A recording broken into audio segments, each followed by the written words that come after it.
مولانا غلام احمد وستانوی صرف ایک شخص کا نام نہیں بلکہ ایک انجمن اور ایک عہد کا نام ہے۔ جنہوں نے جو کارنامہ انجام دیا ہے وہ صدیاں گزر جاتی ہیں، لوگ انجام نہیں دے پاتے ہیں۔ تقریباً 74-75 سال کی عمر ہوئی، لیکن اس عمر کے اندر کتنا کام کر کے گئے میں مختصر آپ کو بتاؤں تو 126 دارالعلوم قائم کیے، 126 دارالعلوم، کسی دارالعلوم میں 700 طلبہ، کسی میں 800 طلبہ، کسی میں 1000 طلبہ،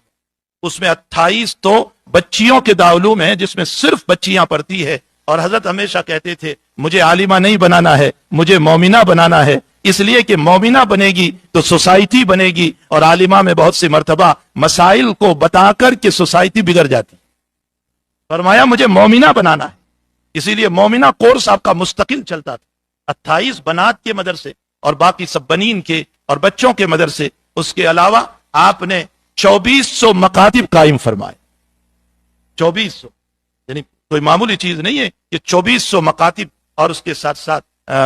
جو ہے B Ed college, D Ed college, pharmacies, اور اس کے ساتھ ساتھ انجینئرنگ کالج، اور اس کے علاوہ B O M S, B H M S, اور اس سے بڑھ کر ابھی آپ نے سنا کہ ایم بی بی ایس۔ یعنی یہ کوئی معمولی کام نہیں ہے، یہ کوئی معمولی کام نہیں ہے، اربوں خربوں روپیوں کی ضرورت پڑتی ہے، اربوں خربوں روپیوں کی، لیکن اللہ جب کسی کی محبت امت کے دل میں پیدا کر دیتا ہے تو امت اپنی دولت کو اس کے قدموں میں ڈال دیتی ہے۔ بس یہی حال ہوا کہ اتنا، اور اس کے علاوہ قریباً آپ کی وساطت سے 7,000 مسجدوں کی تعمیر ہوئی،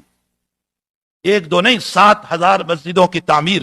اور اس کے ساتھ ساتھ پانی کے بور اور کنویں اور یتامہ اور مساکین اور غریبوں کے کھلانے کا نظام، یہ تو ایک مستقل بہت بڑا تھا۔ یقیناً جو بات ابھی آپ نے سنی کہ مغلیہ سلطنت کے بادشاہوں نے جو کام نہیں کیا، وقت اعلیٰ جل شانہ نے اس 74-75 سال کی عمر کے اندر اس اللہ کے بندے سے لے لیا۔ ذالک فضل اللہ یؤتیہ من یشاء، اللہ اپنے فضل سے جس کو نوازنا چاہتا ہے بس نواز دیتا ہے۔ آپ اور حالات بھی آئے، پریشانیاں بھی آئی، مصائب بھی کبھی آ جاتے تھے، لیکن چہرہ ہمیشہ مسکراتا۔